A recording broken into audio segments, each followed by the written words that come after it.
Get stirred today? Are you waiting for the stirring of the water that is within you? Have you not heard that the Bible said, out of your belly shall flow rivers of living water? The Bible said, if the same spirit that raised up Christ from the dead be in you, he will quicken your mortal bodies. Get set as your mortal body is being quickened. Your spirit is being fired up. Listen to gospel through his servant, Apostle Joshua Selman.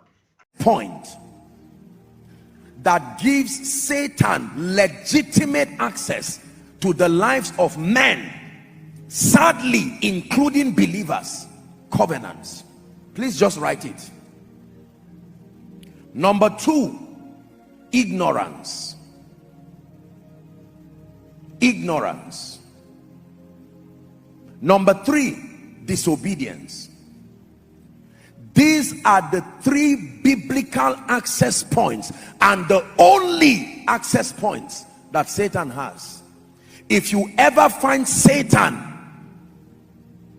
manipulating a life, a destiny, a region, a family, I don't care how long, I don't care how great, believe me when I tell you, it is one or more or all of these access points.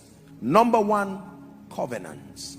Number 2, disobedience, ignorance. Number 3,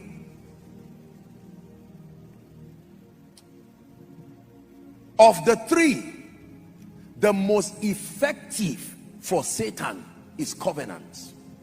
Do you know why? Because covenants have a transgenerational implication.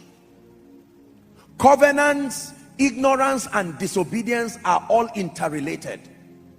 But covenants seem to be powerful because it is on legal basis.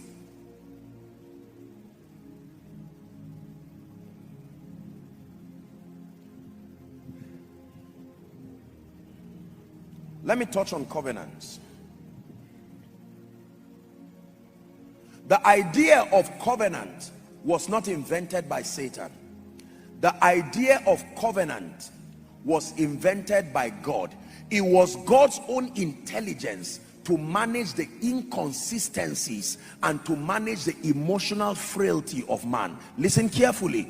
God gave man a will, and the fallen man by his design is frail with several emotional vacillations.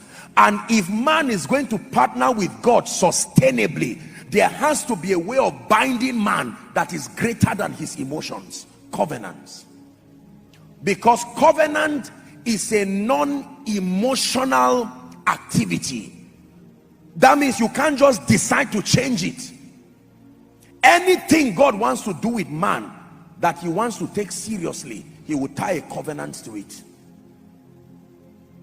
My covenant will I not break, nor alter the thing that is gone forth from my lips. You know, believers play with the idea of covenants, and you will see that everything God takes seriously, marriage, he took it seriously and he tied it to a covenant. Do you know why? Because he knows under normal circumstances the couple can run away by the next day. So he put covenant, a non-emotional binding, so that it's not about what you feel or you don't feel. There is an influence that is higher than your emotional vacillations. Salvation is a covenant.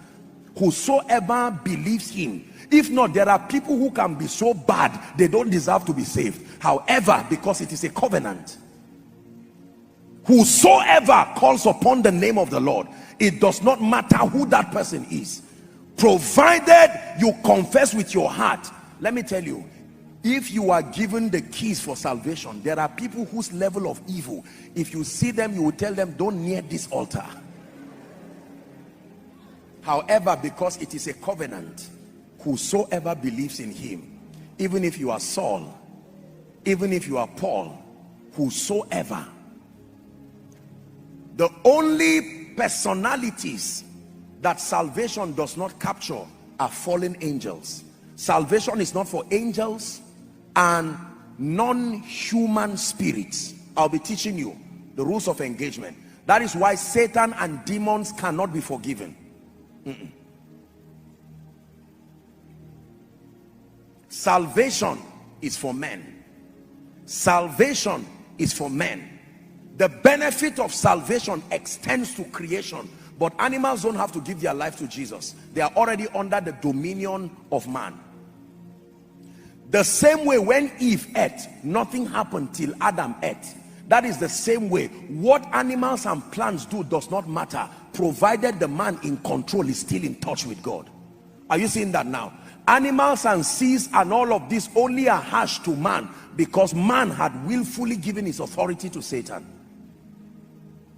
I pray you're getting what I'm teaching you.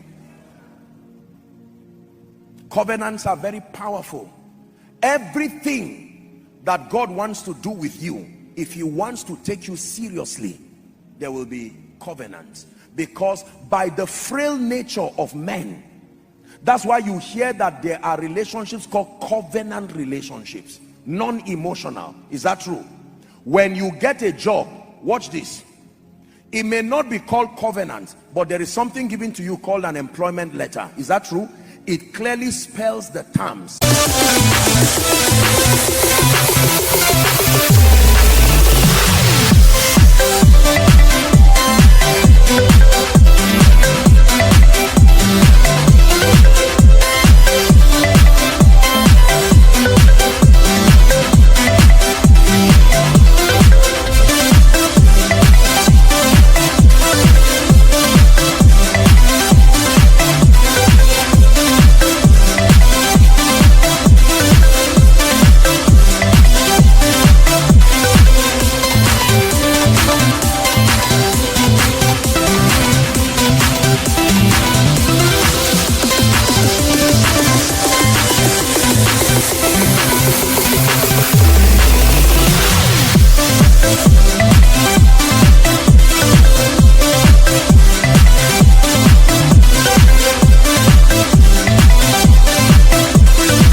You are going to be given 500,000 every month. They calculate it for you per annum. You have 30 days, 1 month leave. You can spread it 3 or 4 times. They give you all of those things and then you sign.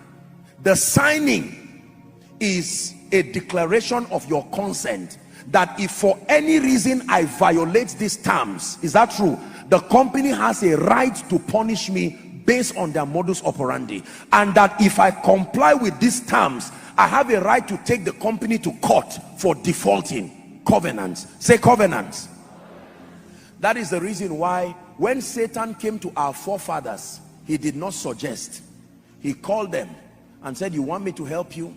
Let us have an agreement. Now you see, an altar is simply a system of authorization.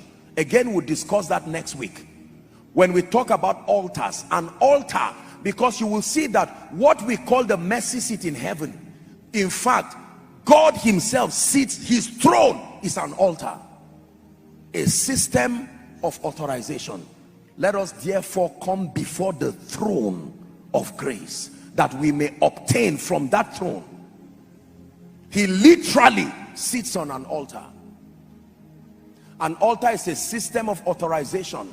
The assignment of an altar is to insist that the terms of a covenant remain binding, even when those who initiated it are no more. An altar is the spiritual system that supervises compliance to covenants. There is no true covenant until there is an altar, and that altar is built and ratified with blood, so that even though our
forefathers have long gone, even though those who brought all kinds of demonic things have long gone, but the altars that represent the witness are still there. So after 50 years, 100 years, the spirits have legitimate access to the people within that region. And every time you want to accuse them, they go back and make reference. The altar remains a witness. I am not an illegal occupant in this land. I was willfully invited, and your forefathers, and you were in the loins of your forefathers. That is the reason why the sacrament of the communion and the sacrament of baptisms, these are covenant type things too. How did you get into Christ? It was by the mystery of that covenant. Drink this. This is my blood of the new covenant. Do this as often as you can in remembrance of me.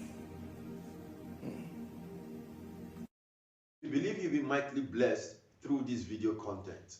To get more inspiring and reviving messages, please do subscribe to our YouTube channel, Reflector Hub TV. And also don't forget to click on the notification bell to get all recent updates as we make posts. Stay tuned and God bless you.